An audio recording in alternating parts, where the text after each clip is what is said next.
When I was a kid, I loved to create things and tinker. We used the Estes rockets, where you would use, cardboard and cones and actually launch rockets. I built a dual launch pad with my brother to launch rockets, and a control panel with switches that you would throw and then be able to launch. And but then later, I actually got involved with the space program down at IBM. Got a co-op position for IBM across the street from NASA during the space shuttle days, doing some cool stuff with the space shuttle program, prototyping the space station workstation, exploring new user interfaces from mice to trackball to touch panel to graphics. And at that time, IBM had an internal network. It was very similar to the internet, because this was pre-internet days, right? And so I was able to learn a tremendous amount of information from the internal network. I had other IBM engineers coming up to me, asking me questions. That's where I really learned that the expert was the guy that read the manual. And but I felt that, how do I create a business? How do I take advantage of this new opportunity and help grow and support my family? Although it was a fantastic learning experience to be at IBM, I took the opportunity to leave IBM, which, friends and family thought I was crazy to do, because at that point in time, IBM was the gold standard. Nobody actually left IBM. You didn't have to. If you worked at IBM, you were employed for life. They never laid off anybody at that point. Moved into a real office, hired employees, figured out how to do accounting and payroll, actually made the Houston Fast 100, a fastest growing companies, 2 years in a row, grew it to the point where it was the #1 graphics toolkit company available in the United States, and tools being used from everything from video games to high-end applications to museums. And then Microsoft got Windows right with Windows 95, and turns out you don't need any graphics toolkits and printer toolkits and special effects and text. You just needed Windows, which was kind of the death knell for my business after 10 years.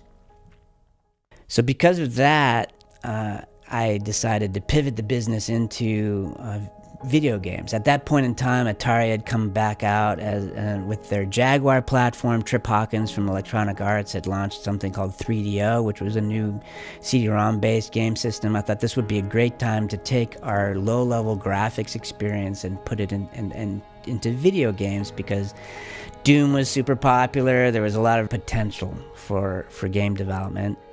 So Atari went out of business, and I found myself back at square one. I had to let people go that had worked for me for years, some of them friends and family. I moved back to my house. I was $100,000 in debt. I had a family of 5 to support.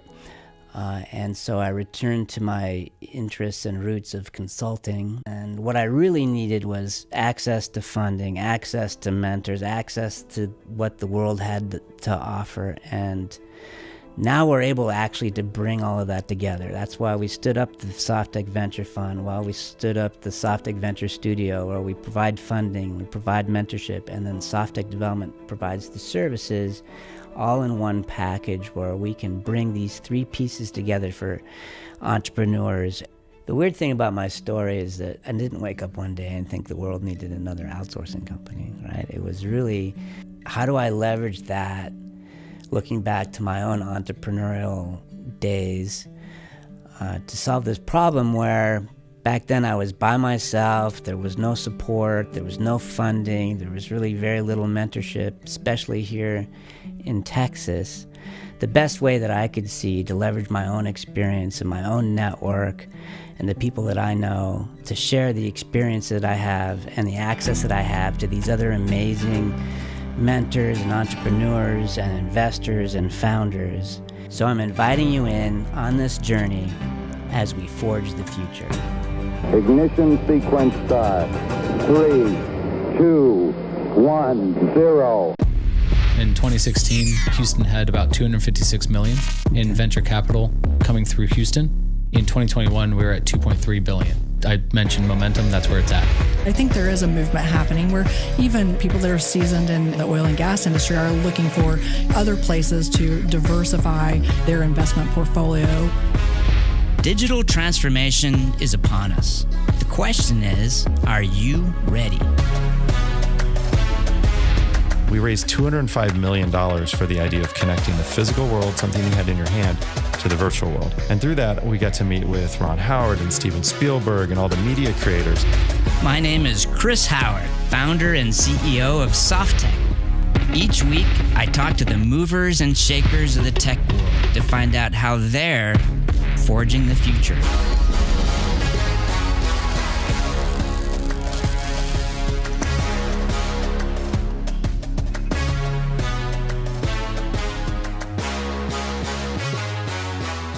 Welcome to another episode of Forging the Future, and I'm here with Carrie Colbert from Curate Capital.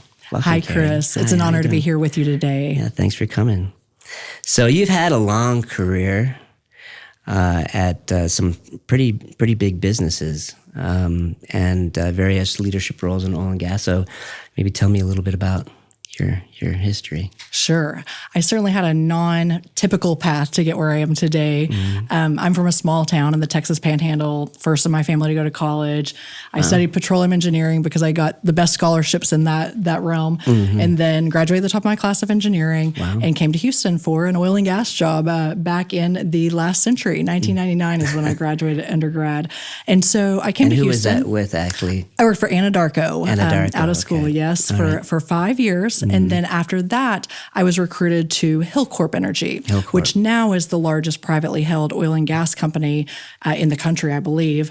I've been gone for 7 or so years, but I was there for a dozen years. And, truthfully, the oil and gas industry was never necessarily my passion, what really got me up in the morning and going. However, I was fortunate to have a long career there.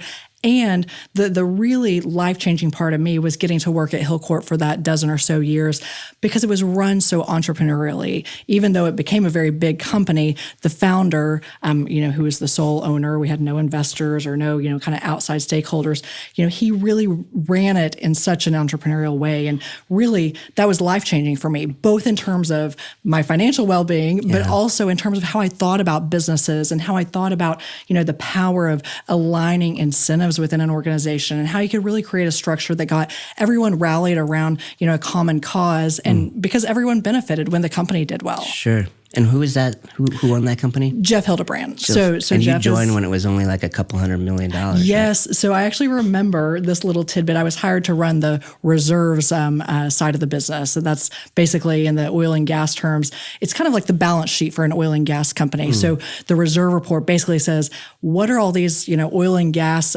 assets under the ground? What are they worth today? And so you run this report, and based on the pricing and the current commodity environment, it spits out a value of those reserves. And I remember we were running different pricing sensitivities. We were like, can we get the value to be $100 million? Right. And if I remember correctly, the first time I was there, it didn't quite get to $100 million. So we were under $100 million in value, and, I think a couple hundred employees when I was there. And when I left 12 years later, gosh, we were multiple billions in value and several thousand employees. That was a lot of growth to be a part of. It was. And, for me personally, I enjoyed the early days where it was like, the individual efforts were really rewarded. And, we did so much, to really grow the company. And so it was an exciting time to be there. So he fostered an entrepreneurial culture.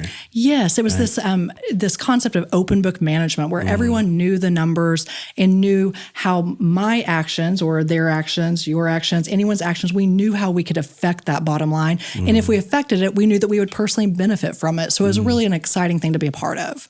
And did you end up toward the end, I thought I heard maybe you ran investor relations or something like that. Is that right? So my undergrad was in petroleum engineering, but while I was there, I also got my MBA. And so then I ran investor relations, finance, strategic planning, kind of more on that side of the business.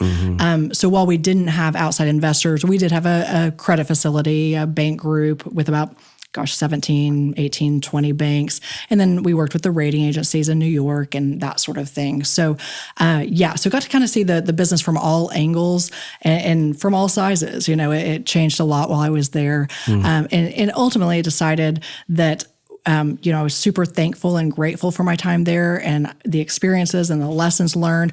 But then I was excited to take that same concept and try to apply it to something that resonated with me more personally. I wasn't sure what that was when I walked away. I walked away not knowing what the future would hold, but determined to make it, one, something that was entrepreneurial, and then two, something that resonated with me personally in terms of, my values and passions and such. Interesting. Yeah. Yeah, I actually interned at IBM down at NASA, back in the day when I was going to college, and learned a lot at IBM. It was super interesting working with the shuttle program and space and everything. But and back then IBM was the gold standard for companies, right? And I remember when I left to start consulting, off on my own, right? I was married, had kids. And my family, I think, thought I was a little crazy. I quit IBM. Who quits IBM? So you quit Hildebrand, and how did you take that first leap, or what did you push you to do that? It was certainly leaving a place of comfort, that's for sure. Left not only the salary, but regular bonuses. We all had equity in the company to some extent, and so that included monthly cash flow, checks from that, benefits, vacation, all those things that come with a kind of salaried corporate position. Right. So it was very scary.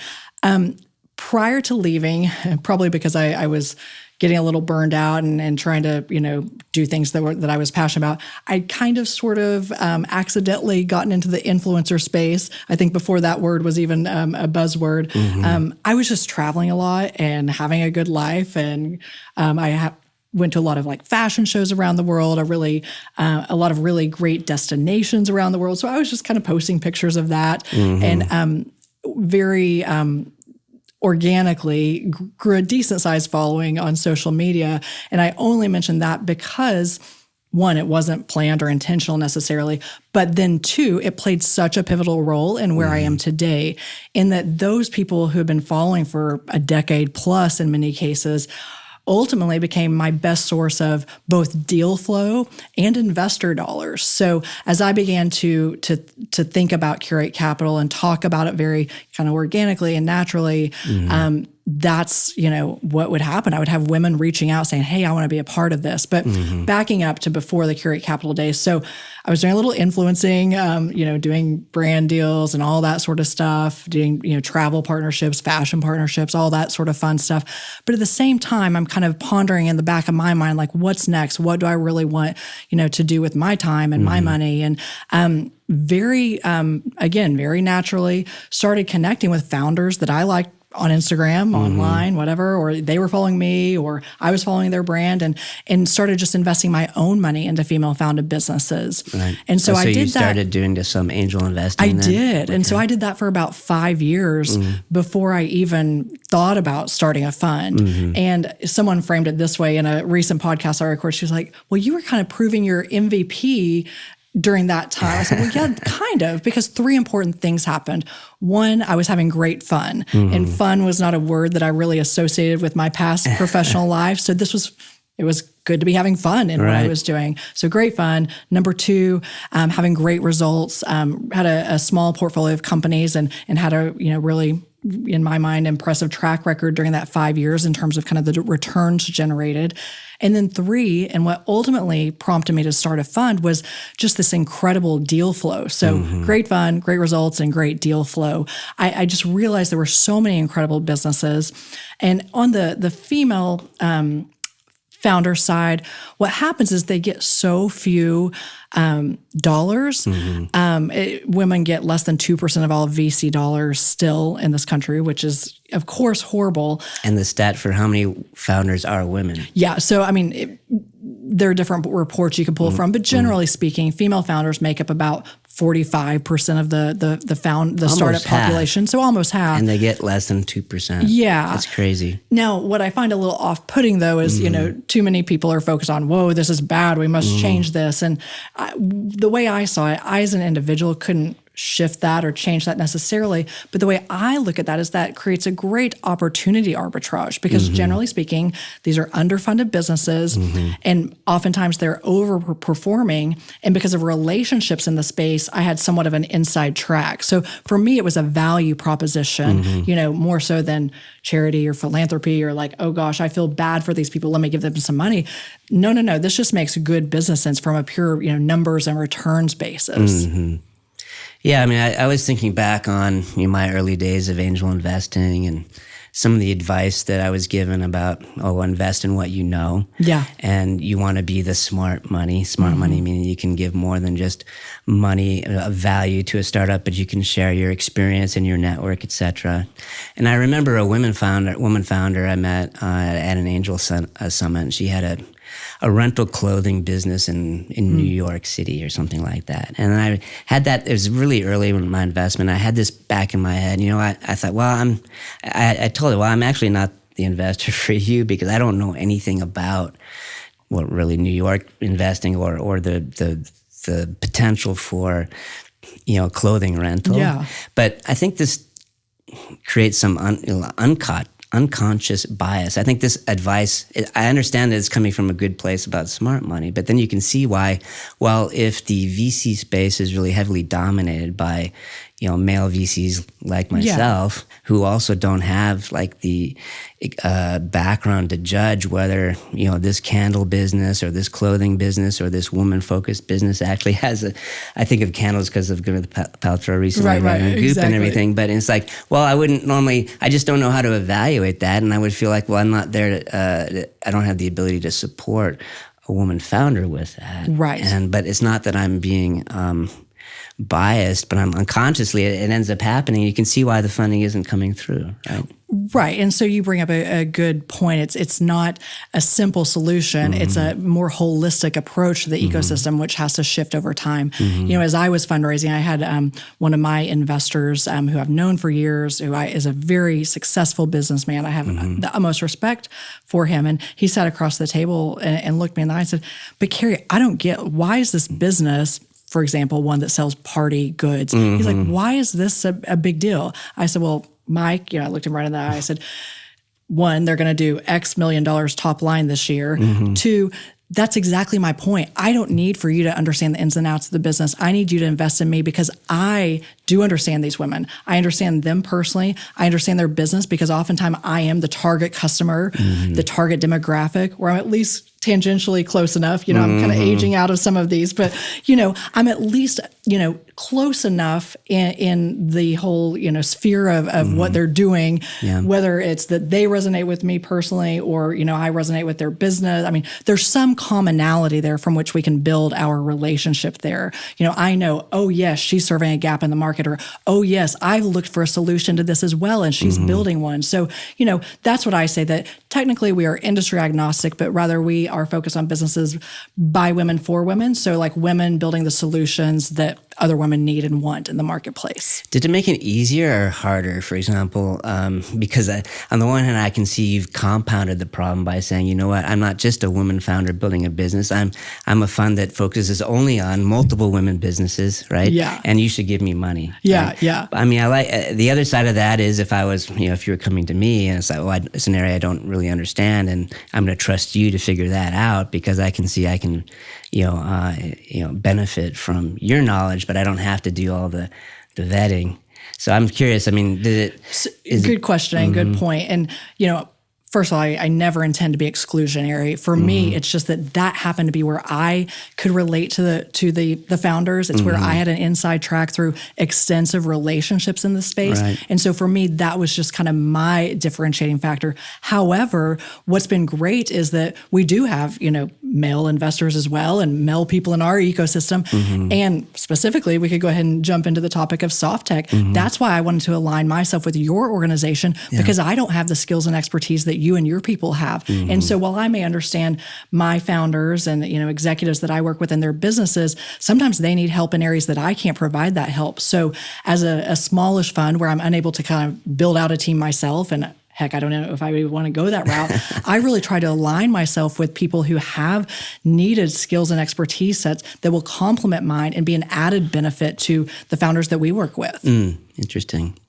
Yeah, actually, we have collaborated. SoftTech Venture Fund invested in Curate Capital. I think something around $2 million, right? Yes. Which makes you, I think, the highest paid guest on this show. So, Well, thank you for that notoriety there. But you're also working with us, and yeah, I think there are parallels from the SoftTech Venture Fund and Studio, where we're trying to de-risk investment for businesses that are hardware and software and technology based, where an investor also similarly doesn't have the understanding of, does this tech actually work? Does the Right. MVP work? The proof of concept, is it scalable?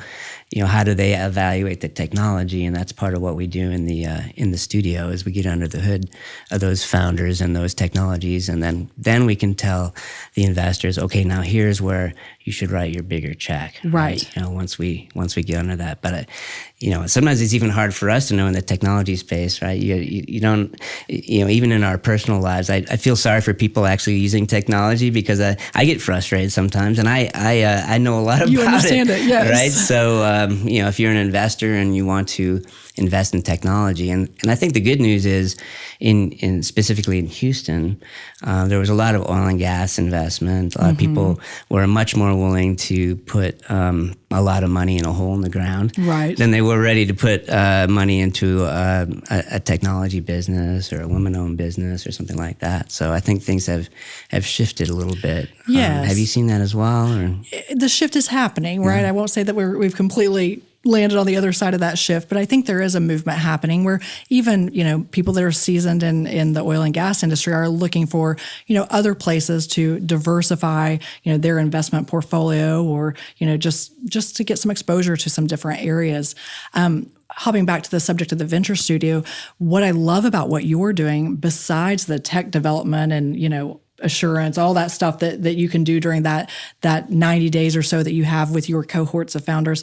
I also love that it de-risk it from the standpoint that you get to know the people better. I think there's a lot of push in the VC space, particularly if we're talking about historically underrepresented founders, whether that be women or minorities or whatever. I've seen a lot of funds out there saying, we don't even want warm intros. We want only cold intros, do this kind of blind form on our site. And I get that. And I'm, sure, applaud them for taking that route if that works for them. For me personally, though, it's such a marriage between an investor and a founder that I really, need to de-risk that investment before I write a big check. And for me, that's either comes from a longstanding relationship or getting the chance to see them in, a studio like yours that allows us to see, well, how do they handle pressure? How do they handle conflict or, tough times or setbacks or whatever? Are they going to be able to navigate, the business from a, call it emotional intelligence standpoint, as well as, obviously handle the data and the numbers and the technology and all that, but how do they handle themselves under pressure? And is this someone I want to be, quote unquote, married to from a business sense? So yeah, a lot of another investors huge have advantage. They have that qualification that the top three things they invest in are people, people, and people, right? Yeah. And if you don't have that time with them, you don't get a good sense of who they are and can they build a company that's actually scalable. I think one of the most successful cohorts I was reading recently where they had three unicorns in 5 or 10 companies, something like that they picked. And the interesting thing about it is that each of those 3 unicorns pivoted during their growth, and none of them were doing what they came into the accelerator or studio or cohort to build. Right? Interesting. So it was all about what the founders were able to do. Right. And anyone can come across polished in a 30-minute call or even a follow-up, hour-long due diligence call. But that's not really the true judge of how they're going to be, in the tough times and, whether or not they're able to build and scale a business. So what you're doing is really, critical to de-risking our investments down the road. Right. Yeah, it's a lot of, basically 3 months of due diligence, but that's right. Beneficial for the startups, beneficial for the investors as well, right? So, what do you think some of the challenges are for women in VC as an investor? Do you have a lot of women VCs in the fund, or what's the mix of LPs in your own fund? Yeah, great question. So when I started out, decided to start a fund back up to early 2020. Yeah. This is great. I'm seeing so many deals I don't want to miss out on. Let's just raise a small fund because that'll be nice and easy. Well, spoiler alert, it's just as hard, I think, now to raise a small fund as a big fund. You're just pulling from different pockets. But nevertheless, originally, I very naively thought, well, I'll just go out to, so-and-so, Bill, Bob, Joe, whatever guy from my oil and gas network, and we'll get, $500K here, $1 million here and there. Well, in hindsight, I'm kind of glad that didn't necessarily work out right away in the early days, because what actually happened was a bit of a groundswell, if you will, of women investing. And so I very intentionally set my minimum investment as low as practically possible. And I worked hard to educate women who follow me online or my friends in real life, like, what does it mean to be an accredited investor? What does it mean to invest in venture capital? Like, let's just break down some of the barriers to understanding, because then people can make an informed decision if it's right for them, if it's right for their risk tolerance, for their timeline, all those sorts of things. But when people just don't understand these terms, when it's kind of thought of as this like black box out there that only a few people have access to and understand, well, then that precludes, the nature of, the investor demographics to change. And so I would just very naturally talk about, like, what is an accredited investor? People thought that was something you had to apply for, or some designation bestowed upon you or something. Go to school for or something like that, right? Oh, no. Like, okay. Get accredited. Right. No, it just means that you either make this much a year or you have this much net worth. And you're like, oh, well, I meet those standards. Well, great. You can invest with me then. And so really, I just kind of took that approach about just very naturally talking about the businesses. And, people say, oh, I'm a customer of that. I buy that all the time. Like, can I invest with you? And so as it turns out, our cap table is about 80% women. All right. Just shy of 80% women. And over half are first-time venture investors. So, the reason I like that, again, is not from a, exclusionary, discriminatory perspective, but I think of it as this really virtuous ecosystem, right? That's all accretive. So we've got, of course, me, and then we've got all these great founders that we invest in, but they're building the products and services. And then these LPs and others in our community are the customers and the users of these products and companies and brands and services and all. So we just build upon, one another and help one another out in that way. Well, that's great. I mean, it's really almost like an educational aspect of it. Although, I'm sure both of us would support having more male LPs in there as well, because they also need to get some education about this space, which is another reason why we partnered. But I'm really proud of the fact, even at our own fund and studio, that Houston's like I believe the most diverse city in the U.S. Right. And so we didn't target diversity or not a diversity fund. Yeah. But when and we've gone through, we'll have about almost 50 companies going through by the end of this year. And when we ran the statistics, I was pleasantly surprised that the demographics matched the diversity of the economy, even though we're not really just pulling exclusively from Texas, right? So not at all. We're getting companies apply from the West Coast, East Coast, Texas, as far away as Egypt and Bahrain, so very, very diverse. But we have, I think, 50% at least women founders and underrepresented founders. And it's just natural. And that's really the way it should work. Right. You're not actually not trying to prevent it, which is what's happened in the past, right? Oh, you don't look like me, so I'm not going to invest in your company, right? Yeah. And so, hopefully we'll get to that point, overall, where, there aren't those unconscious barriers to founders that, aren't traditionally what Silicon Valley has invested in the past. Well, I think I've been really impressed with that from even an outsider's perspective, Chris, the way you have drawn from such a diverse geographic area, such a diverse background area, different industries, all that. And I really think it speaks to the different perspective you're taking and that we generally here in Houston may have, compared to the conventional wisdom and the traditional ways of doing things on the East Coast or West Coast. They're so ingrained of just this is the way we think about things. This is the way we do things. Whereas y'all are shaking things up a bit, and we take a bit of a non-conventional approach in some ways. And, I've loved seeing Silicon Valley companies apply to your program and get in and talk about afterwards the value that they gain through that. And so really, you're onto something really special here, Well, Chris. thank you.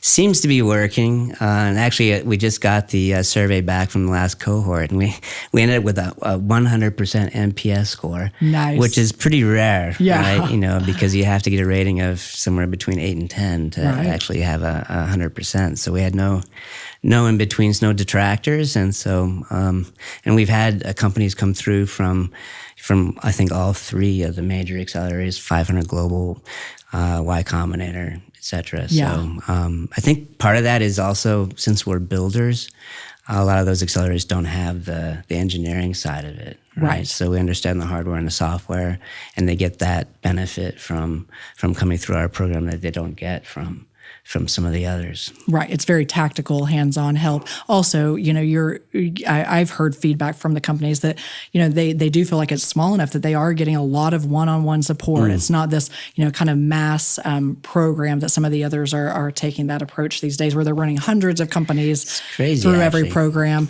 I think the last YC batch was like 230. Yes. And I heard that some of them take exactly like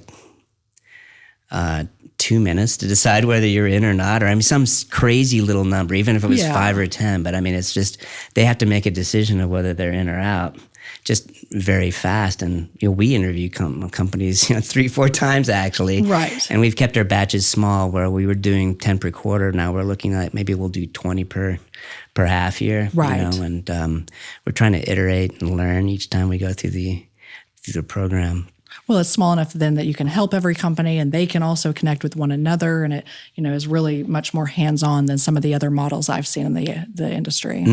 Yeah. So you're already doing a lot for women founders in this space, and educating a lot of people on how to become investors. And then we're both trying to build an ecosystem in Houston, right? So as these startup founders come in, build their company, hopefully, exit in some way, have revenue of their own and investment capital of their own, to then stay here in Houston and invest in their own startups. Right. That's what we're trying to get going. Is there anything else that we can be doing to encourage that to building this community here in Houston? Yeah, I think it's more of exactly the same that you're doing, right? It's not just the capital, but also the resources, the mentorship, the guidance.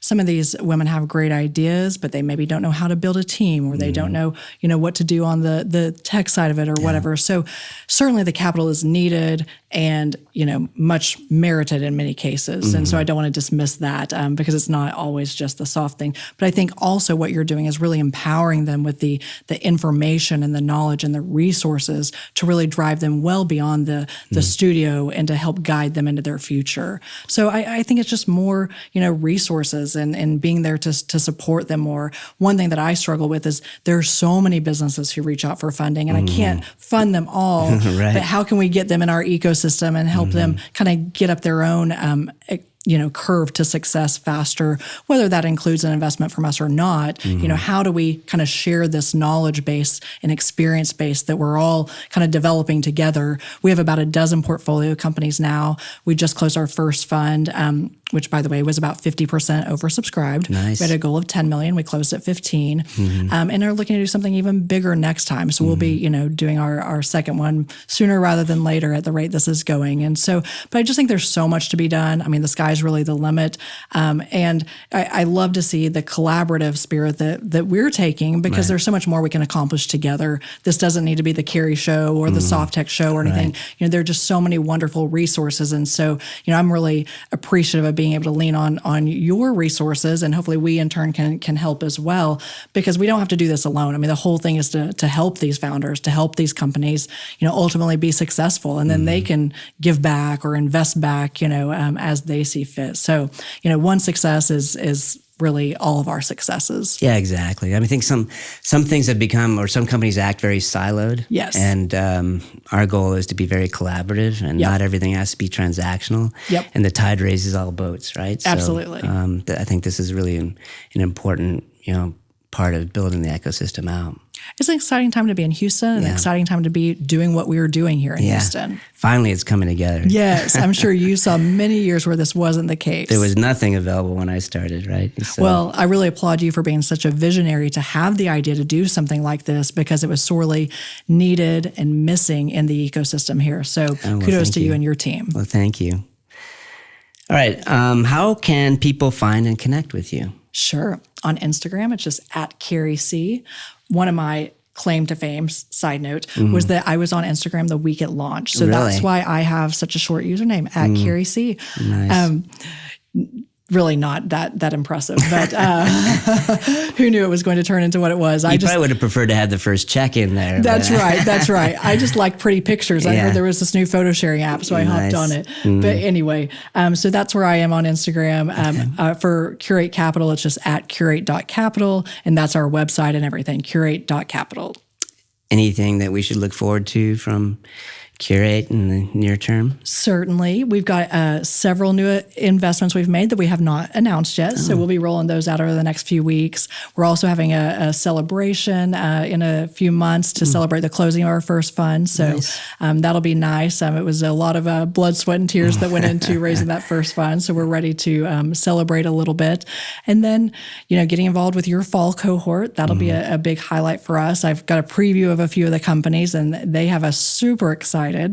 And then moving on from there, looking to even bigger and better things together. That's great. Yeah. All right, Carrie. So one of the things I like to do is wear geeky socks and different socks. I got my nerd socks on today, and given I've noticed that before, by the way, Chris. Oh yeah, well, I've taken note. We like to try to have fun, right? Yes. So work hard, play harder. And given that you're such a Wonder Woman, I got you a pair of Wonder Woman socks, and they even have a little my cape to goodness. them. So I don't know if that it might not fit your normal style, but hey, you This can kind of is venture amazing. off and. No one has ever given me Wonder Woman socks before. There you go. So Well. you have just, gone up even further in my book, Chris. Well, thanks Thank for you coming for on the the show. thoughtful gift. Oh, sure, definitely. Oh, thank you so much.